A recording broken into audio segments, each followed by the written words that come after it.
Ladies and gentlemen, you're very welcome back to FNI Rap Chat with Paul Webster and Mr. Paul Butler Lennox. Nice, yeah. Nice intro. I did a bit of the voiceover back in the day, you know. Listen, thanks He's a million. always working, he's always plugging. Well, you know, you never know. Someone might give me a job out of this. I'm an actor, by the way. So, listen, thanks for listening in. Today, we're very lucky. We have a really, really fantastic predominantly doc filmmaker. Documentary and drama, yeah. Mia Mullarkey. She's doing a lot these days. She's had a lot of success in the last year. She's lighting up the festivals. She co-directed a film called Feats of Modest Valor with her co-director and co-producer Alice McDowell, and they are going to have that broadcast on TV during Science Week, so RTE Science Week, so check that out. Yeah, it's a really wonderful piece of work. It's really moving, so I suggest you tune in and watch that. Yeah, her film Trollline is also doing really well, picking up awards all over the place. So it was really nice to chat with her at this stage, and so we give you Mia Mullarkey.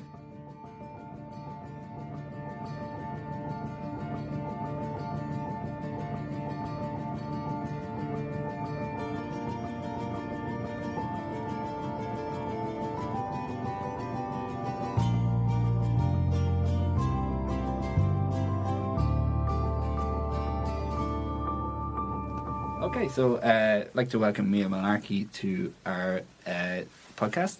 Thanks very much for coming. Yeah, it's our pleasure. Thanks a million for taking the time out of your busy schedule to come and talk to us about your work. This is it's an interesting. It's interesting to get people together to talk about their experiences and to switch off their phones, Paul Webster. Yes. Yeah. And just to get a, I suppose a nuts and bolts account of how they got started in Irish film and what inspires them and how they deal with, I guess, the day-to-day struggles of their working craft. Mia, thanks for coming. Oh, is that my cue? That's your cue. That's your cue to speak. You're very welcome. It's very nice to be here. And Paul Webby, I know you're going back, and Paul Non-Webby, it's lovely to meet you for the first time properly. Too many Pauls. Too many Pauls, the Paul's show. We're friends, but I'm always kind of, every time you show me a new film, I'm quite amazed with the kind of, there's a huge level of empathy that you seem to get into these films. Would your background in psychology kind of come into that? Do you think that has led you to where you are now? Yeah, that would be one thing. I did psychology and philosophy after school, so I was always interested in people. So anything people related, anything people related was always inspiring to me. My dad was a psychotherapist. My mom was an art therapist, and I have a brother with autism. So we would have grown up talking about mental health our whole lives, and we would have had family meetings about mental health. So that whole area of how people work and what upsets them and how they recover from things was always interesting to me. So that was probably why I studied philosophy and psychology, and then afterwards found that too academic for who I am, so wanted to do something much more artistic. And what were your first forays into film, and what kind of inspired that?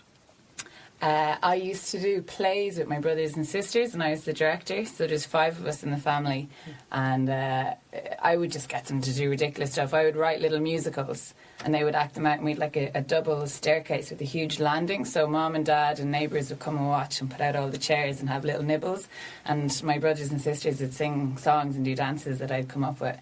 So it kind of probably started there, and then I was always dabbling in the arts throughout school and college. I did performing arts, which was singing and dancing, and then I did Galway Youth Theatre, which was acting, and so the arts were always sort of there. And then my parents bought me a camcorder when I was 11, so I started making little movies with my brothers and sisters. And then I bought myself a camcorder maybe when I was like 20 and started making movies with my pals in college. So it was always kind of there. Oh, fantastic! And what kind of is there any? Or were there any pieces of work that kind of inspired you? Can you remember kind of your earliest kind of introduction to kind of film, or when it had some sort of aesthetic or emotional connection with you? And if you're comfortable talking about that, it'd be nice. Yeah, absolutely. Well, we were only just talking about E.T. And I saw that when I was 3, and I bawled crying. Apparently I was inconsolable for about an hour. I loved the film. I think we watched it many times, and I think what was happening in the film was it was paralleling my experience with my brother. So he was 1 year younger than me. He had autism. I couldn't communicate with him, and he had to go to hospital a lot. And this alien comes to planet Earth. He's trying to communicate with this little boy, Elliot, and then he ends up being taken away. So I think it was like the first time some piece of art reflected my own life back to me. And not that I had those thoughts at the age of 3, but the feelings were there. So that was probably like a turning point. And then another one was Spielberg, was Jurassic Park when I was 8. And I somehow got separated from my family, so I was watching it on my own in the cinema, and I absolutely loved it. And I didn't have anyone there to tell me, like, to be, not, don't be afraid or whatever. So it was like this cool, independent experience of like something that was really terrifying. But I loved the dinosaurs and the puppets, and I loved the magic of it. So those were two. I mean, now I'm totally not really a Spielberg fan anymore. Kind of afraid that, I was about to say who is, but who is anymore? I think God forgive me. In the 80s, I think we've all been touched by his films. We haven't really had that feeling in a while. But so the Mullarkey family is a very creative family. So you talked about your brother, and I think the culmination of all the talents of your brother, one brother being an actor and writer, and another being your composer, kind of culminated in the film Oh Brother. Maybe tell us about that. Yeah, so Oh Brother is inspired by our brother with autism. So I have 2 brothers and 2 sisters, and Eddie's the youngest. He's the actor / writer. So he wrote a script based on Jody, the brother who has autism, and I loved it. And so we said, well, let's just make it ourselves. So we, mostly my money, we pulled together what we had, and my sister Anna composed the score for the film. So you're like the Galway equivalent of Hanson, essentially. Oh God! Hopefully we're like the Coen brothers. But an interesting thing that happens in my family is that everyone has to make a piece of art about Jody as their kind of first big piece, because he's so deeply ingrained in our system, in our psyche. You have to kind of release that. So my first film was a documentary about Jody, and that won a couple of awards. And then Eddie's first piece of writing was about Jody, and one of Anna's first ever songs that she composed years ago was about Jody. So he's kind of like a muse, because he's just quite a profound person. So our brother then was all 3 of us bringing that together, and Jody loves the film. He laughed non-stop when he watched it. So yeah, and it was quite ambitious because it takes place in Ireland and Amsterdam, and you kind of self-funded that, right? Yeah, pretty much. No, we did a crowdfunding campaign towards the end of it, just to cover post-production and festival submissions. But for the actual shooting of it, myself and Eddie covered most of that, mostly me, because he's a poor actor and I'm a slightly less poor director. So yeah, so we bought like cheap Ryanair flights, stayed in the red light district in Amsterdam for a couple of nights, rented a boat, didn't get any permission or licenses because we had no money, didn't know what we were doing. Guerrilla. Yeah, totally guerrilla style. Yeah, well, that's the way to go about it. Just, that's with FNI in particular, that's very much encouraged, that type of, get up and go kind of attitude. Just go and do it. Look, it's great if you can get funding, but, and just about in relation to funding, what have your experiences been like? Getting into that, glass box in Noel's house party and collecting that few euros. Yeah, it's definitely, it's really hard at the beginning because you can't make a film until you've made a film. And so you're sort of, it's like, yeah, it seems really hopeless to begin with. But then you just sort of try and make stuff anyway. And then I did this 10-day fast, right? So I didn't eat food for 10 days. And afterwards, I got a burst of energy. And I just started applying for grants. And I got like 3 grants. So I got the Irish Film Board grant, I got one with Galway Film Centre, the science one, and I got one with the National Women's Council of Ireland. So I had this like frenzy for a year. all for the one piece of work, or for different for pieces? separate projects. Okay, separate projects. Okay. 3 documentaries, 3 separate documentaries. So it was kind of like it was a bus. You hadn't actually gotten really funded before that, or No, kind of a nothing- state body. Yeah. Yeah, nothing on that level. Yeah. Like I did loads of promo videos, and it was like that kind of level. But I Yeah. hadn't been funded for like a film. Right. So yeah, so it was great. And then, I mean, yeah, hopefully once you're on the funding bandwagon, you stay on it and you get a name and all that kind of stuff. Yeah, it's.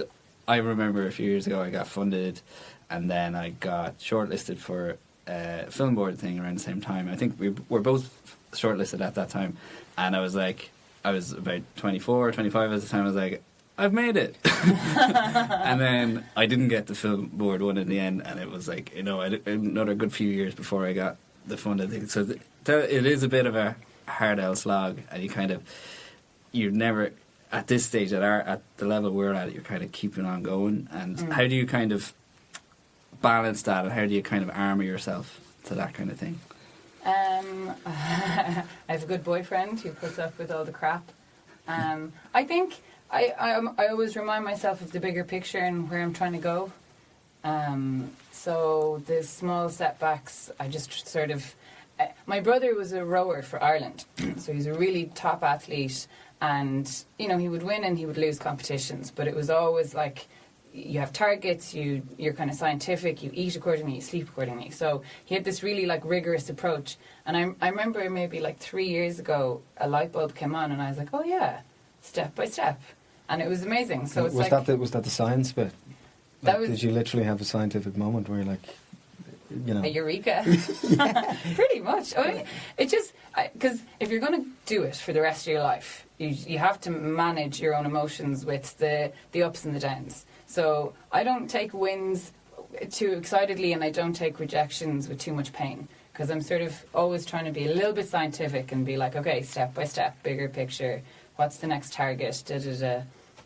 So yeah, I think that was probably what kept me going. I think maybe 2 years ago, I really hit a low, which lasted for maybe 2 weeks, and I was like very depressed, and I really felt awful for about 2 weeks. Like I didn't meet anybody or go out, and that was mostly my poor boyfriend who had to pick up the pieces and kind of nudge me along. So he's a pillar, There's not many other industries that kind of test you like that test your boundaries of how much rejection you can take and how long you can go without getting a work and because we all need these lifts, Yeah, absolutely. I mean, do you have like a strategy to deal with something like that, or would you practice mindfulness, or does any of that come into the equation? Do you meditate, or would you have any kind of level of advice for people who are, because a lot of people are dealing with quietly with a lot of issues, which will segue nicely into Throwline, which is what we're going to talk about next.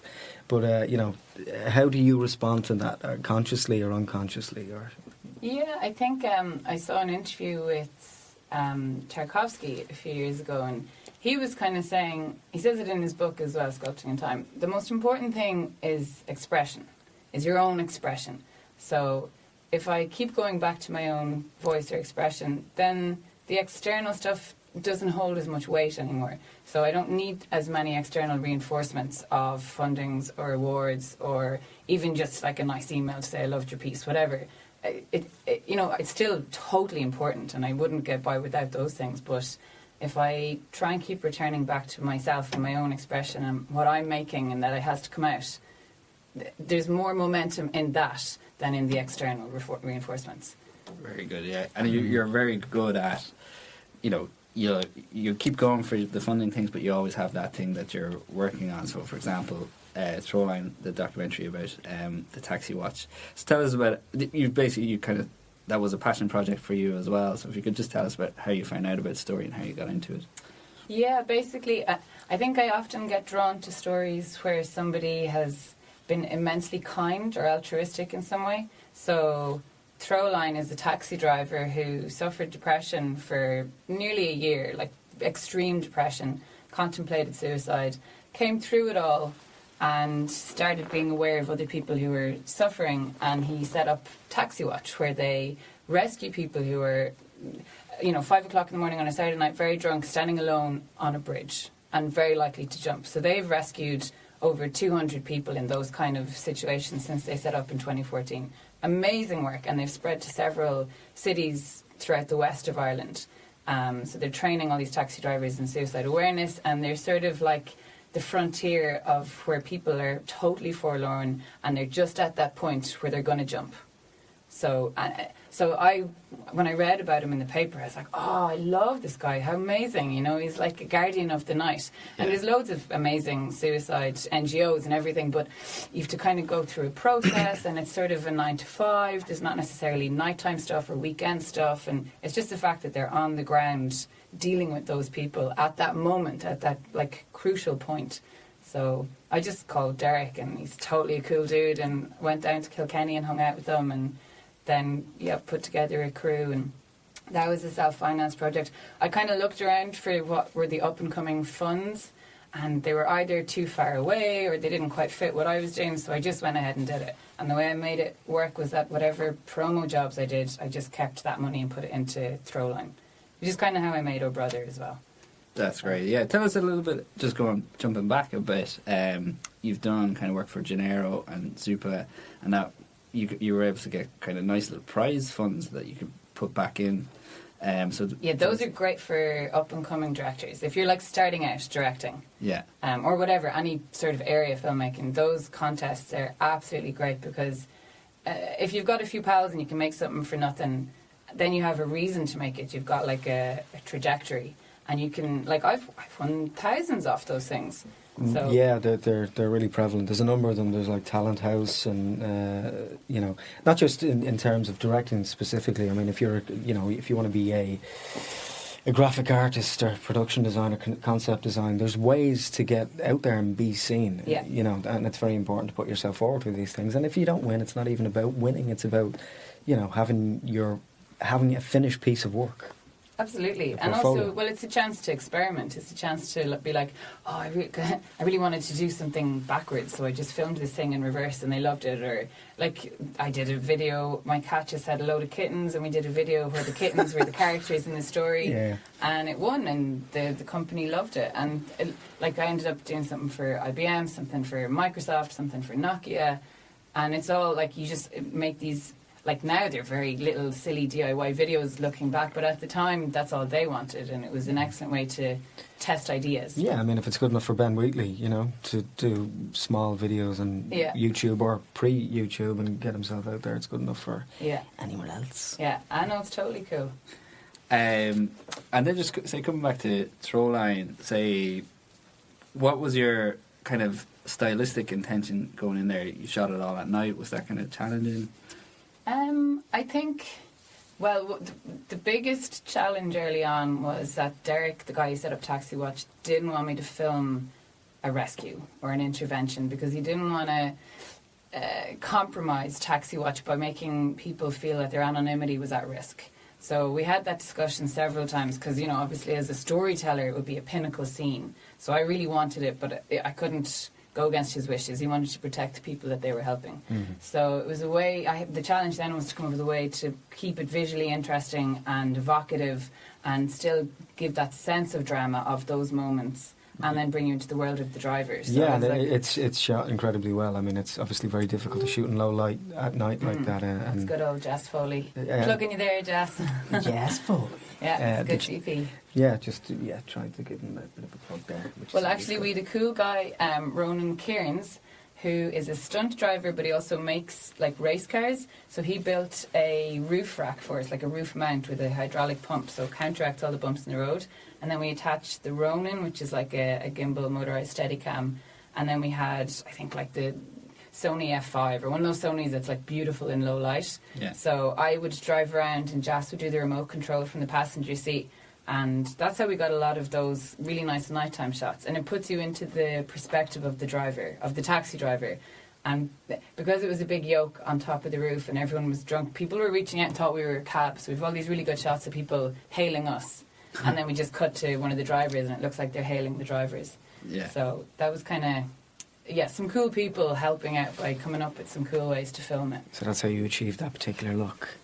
Pretty much, yeah. Yeah, very good. A question I'd have about Throwline. Some of the more interesting characters. I don't want to give too much away for people that haven't seen it yet, because I'm sure has it finished doing the rounds? Or? No, it's still doing festival circuit. Okay. Still a good few to go. Yeah, just about characters and that number one about the characters who were in it, not just obviously your protagonist, I guess, but the other characters that were involved. It seems as if there was a lot of people that were had directly suffered at the hands of this terrible affliction in some cases. What was it like dealing with them? How comfortable were they coming forward to be subjects of the doc?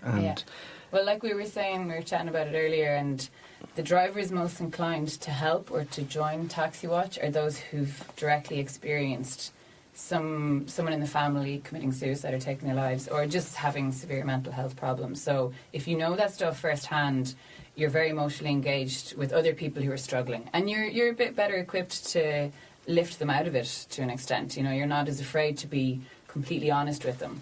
And that's part of the suicide training as well, is just to be unafraid of being totally honest. How do you feel? Are you thinking of suicide? This kind of stuff. In terms of talking to them, and I suppose, because my family has all that psychology background, I automatically love talking about that stuff with people. So I don't have any issues going straight into that stuff with people. And then I think that allows people to feel comfortable about being honest as well.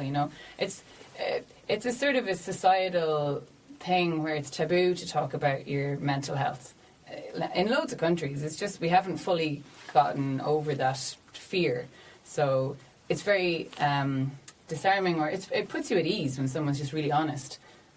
So they're all three of the main characters in the film have experienced very painful stuff, either their own or a very close family member, and none of them held back. They were all very honest, and we didn't have a lot of time to film. It was done quite quickly, but yet they just put everything out straight away. I mean, it's the same with the documentary work I just finished about the mother and baby home in Tuam.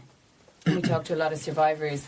They've really been through some serious hardship in their youth. They were taken away from their mothers and raised in an institution that was pretty heartless. And I think if you're emotionally honest with people, and if you're listening to them in a very compassionate way, people want to be heard. People want their stories to be heard by others, because it's sort of cathartic. If the burden isn't yours alone anymore, if someone has listened to you compassionately.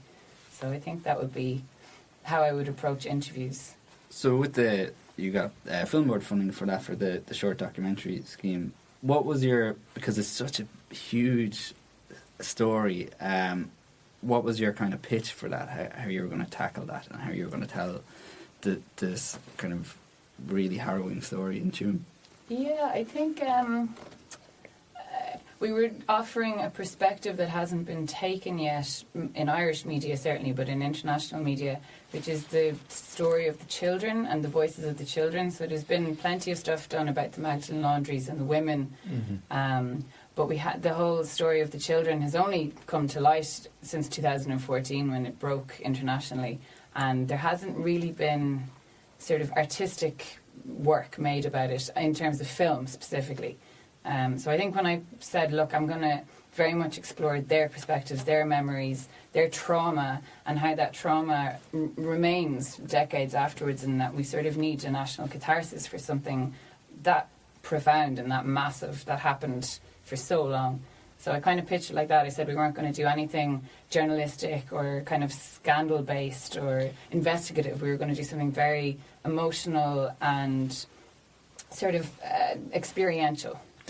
Yeah, so very much tonally, I guess, tapping into some of your other work as well, and trying to get that emotional connection. Yeah, and trying to have a visual language that pulls you into the mental state of those moments. So yeah, it would be like kind of very artistic way of doing it. So we got some cool footage in the asylum in Ballinasloe. Probably shouldn't be saying this actually.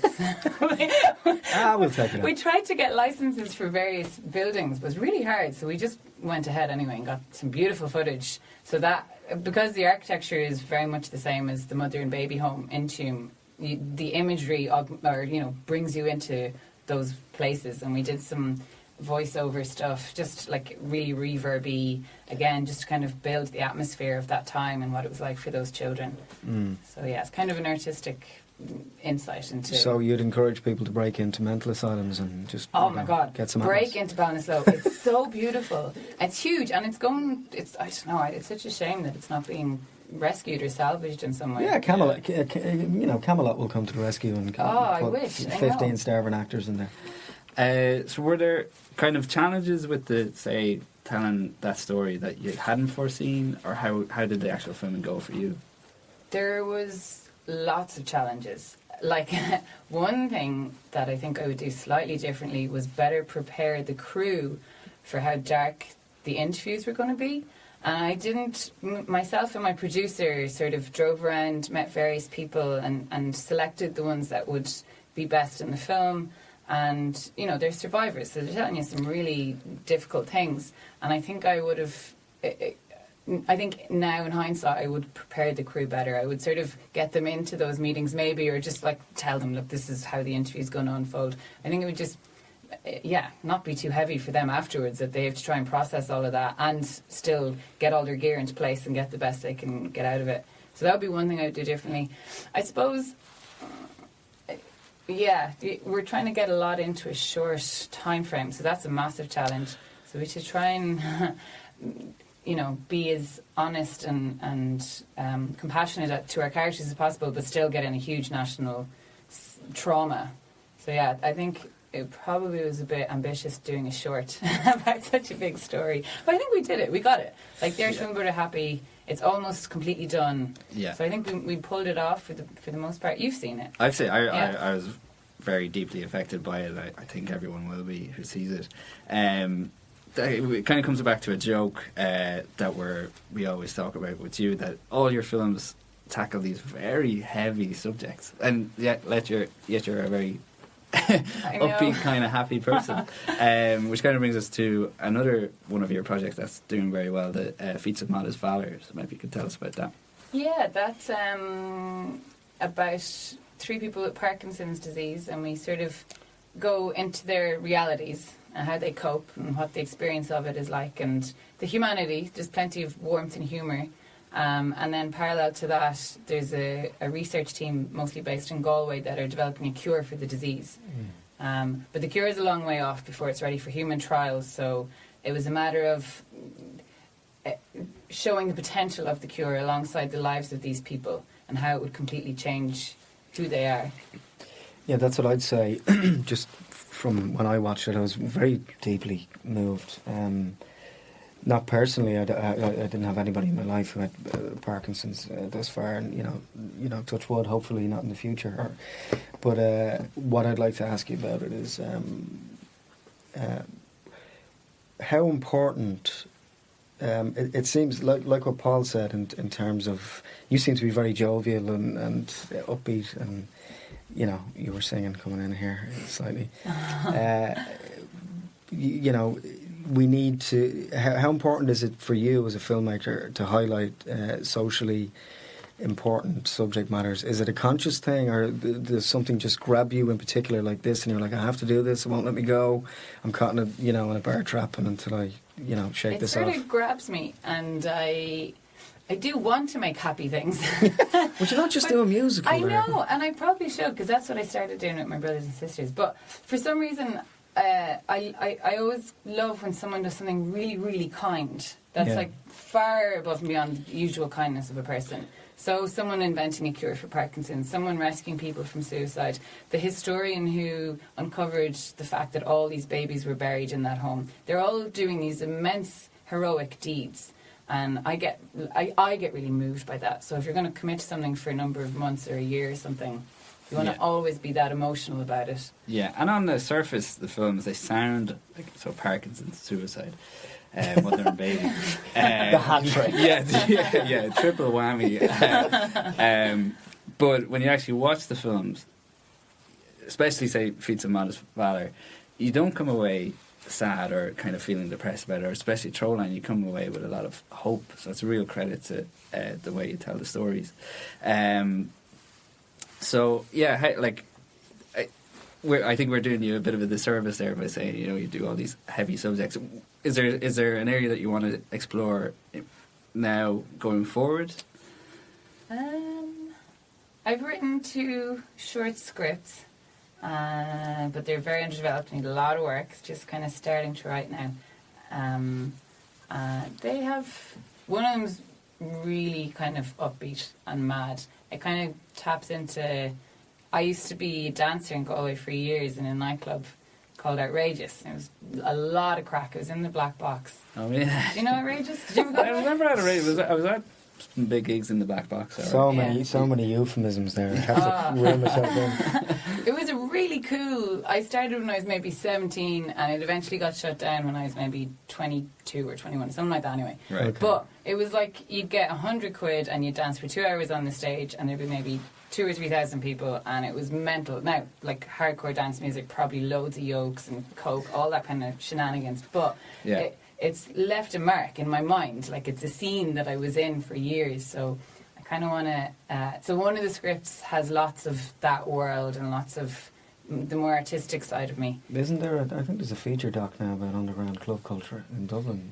I think there is, yeah. There's a few. It's real fertile ground because now that dance music and that kind of culture has become the mainstream, but there's this whole history, this kind of subculture that's kind of ripe for exploration. Yeah. Looking forward to hearing that. It needs a lot of work. I need Okay. to probably hook up with an actual writer who actually knows what they're doing. And are you looking forward towards now? Because you've done amazingly well with your shorts and that. Are you looking now to kind of jump into features? I don't feel ready yet, to be honest. I want to really master the shorts. I want to feel like I've totally nailed it, and I'm very confident about my craft and my expression. Because I'm still making different styles, and I still not that that'll change, but there's still new styles I want to try out before I'm like, I don't know, the feature is such a statement, your first feature. So I really want to refine my craft. Yeah, and that's, that sounds very admirable and noble, but there's an element, there's evidence to suggest that, it's never finished, No, of course. And it's the voice always changes, the style always changes, your craft may improve or not. Some directors kind of get a bit crap as they get older, some get amazing as they get older. But I want to do like a couple more short dramas, because I definitely don't have enough experience with actors or with translating script into a scene. Yeah. I've plenty of experience with documentary, and I love both forms, so I'll definitely continue with both forms. But there's no way I'm ready for a featured drama, because I really got to learn my craft. And you see yourself going down that route, drama in particular, or not other genre work? Or? I'm not. I'm not really a genre person. So you don't want to do like Dracula or 4.6? Or Well, maybe if it was like a very like artistic version or something. I love drama. I love family drama. Like, I love when everything just completely falls apart and people have to patch it all back up. So probably stuff like that would be very interesting. I like when there's elements of comedy or horror within the drama, but it's not an out-and-out horror film or an out-and-out comedy. Yeah, well, there's comedy in everything. Every funeral you go to are usually should more have some entertaining. comedy. Yeah, I think so. Cool. Thanks so much for coming in to chat with us. Sure, we'll definitely be hearing more from you in the next few years. Really appreciate it. Yeah, thanks, guys.